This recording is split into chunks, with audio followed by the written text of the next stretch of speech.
जन्मजात किसी बच्चे का पैर हाथ टेढ़ा है तो घबराने की बात नहीं, ऐसे लोगों का इलाज संभव है, वह भी सरकारी अस्पताल में, यानी कानपुर जिले के उर्सला अस्पताल में सीनियर आर्थोपेडिक डॉक्टर्स की देखरेख में सफल ऑपरेशन कर जन्मजात पैर या हाथ को सही किया जाता है। जिला अस्पताल उर्सला में टेढ़े पैर वाले बच्चों के इलाज शनिवार का दिन चुना गया है।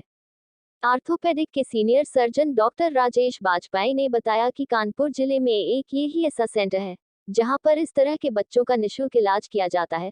उन्होंने बताया कि राष्ट्रीय स्वास्थ्य बाल कल्याण विभाग और एनजीओ के माध्यम से यह संभव है। डॉक्टर राजेश बाजपेयी का कहना था कि लगभग 4 सालों से यह अभियान चलाया जा रहा है, जिसमें रोजाना 4 से 5 लोगों का इलाज किया जाता है और अब तक 200 बच्चों का सकुशल इलाज किया जा चुका है। डॉक्टर राजेश बाजपेयी का कहना था कि हम अलग कई जिलों में इस तरह का अभियान चलाते हैं। उनका कहना था कि उत्तर प्रदेश के 40 जिलों में इस तरह का अभियान चलाया है, जिसमें 1 साल से कम उम्र के बच्चों का पंजीकरण कर उनका निःशुल्क इलाज किया जाता है। साथ ही बच्चों को इम्पोर्टेड जूते भी निःशुल्क उपलब्ध कराए जाते हैं। By doctor Rajesh Bajpai, senior surgeon orthopaedic. तो सर आज शनिवार का दिन है, यहाँ पर आप हैं, काफ़ी बच्चों को भी आप देख रहे हैं, प्लास्टर भी कर रहे हैं, ये के हिसाब से क्या कर रहे हैं? देखिए, शनिवार को हम लोगों ने यहाँ पे dedicatedly club foot day, club foot मतलब वो बच्चे जिनके पैर टेढ़े होते हैं जी, तो टेढ़े पैर वाले बच्चों के इलाज के लिए हम लोगों ने शनिवार को इस दिन को चुना हुआ है। और उर्सला अस्पताल हम लोगों का कानपुर जिले का नोडल सेंटर है। कानपुर जिले में सिर्फ यही ऐसी जगह है जहाँ पर इस तरीके के बच्चों का निःशुल्क इलाज किया जाता है।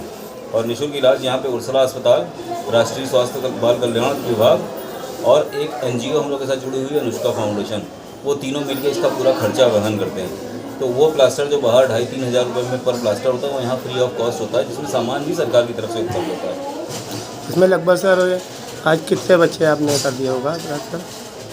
हमारे ख्याल से टोटल ये हम लोगों का यहाँ पे 4 साल से प्रोग्राम चल रहा है और इस 4 साल के दौरान एक मरीज में औसतन 4 से 5 प्लास्टर लगते हैं। 4 साल के दौरान करीब पौने 200 से 200 के बीच में बच्चे ठीक हो चुके हैं, संतुष्ट बच्चे हैं जो बिल्कुल ठीक हैं, जिनके घर वाले प्रसन्न हैं।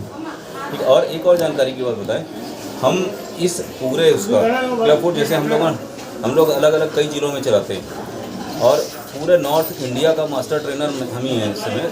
तो जितने भी डॉक्टर्स को ट्रेनिंग देनी होती है वो भी हम ही देते हैं और अलग अलग जिलों में देते हैं। और अब ये मान के चलिए कि RBSK और अनुष्का फाउंडेशन के सहयोग से और लगातार हमने कई जिलों में ट्रेनिंग दी है। उसके बाद हम लोग के पास इस समय उत्तर प्रदेश में कम से कम 40 जिले हैं जहाँ पे इस तरीके का प्रोग्राम चल रहा है क्लब फुट का। ये लगभग कितने साल के बच्चे यहाँ पर आते हैं?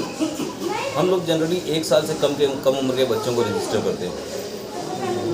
यानी कि पूरा निःशुल्क इलाज यहाँ पर होता है बच्चों का? हाँ, पूरा निःशुल्क इलाज होता है, प्लास्टर निःशुल्क होता है और प्लास्टर के बाद जो जूते बनते हैं उन जूतों का भी कोई चार्ज नहीं लिया जाता। जबकि जूते जो बनते हैं, जो उसमें जो जूते दिए जाते हैं वो हम लोग के पूरे इंपोर्ट होते हैं और इम्पोर्टेड जूते जिनकी कॉस्ट ऑन एन एवरेज 8 से 10 हज़ार रुपये आती है, वो भी निःशुल्क जाती है, बच्चों को दिए जाते हैं।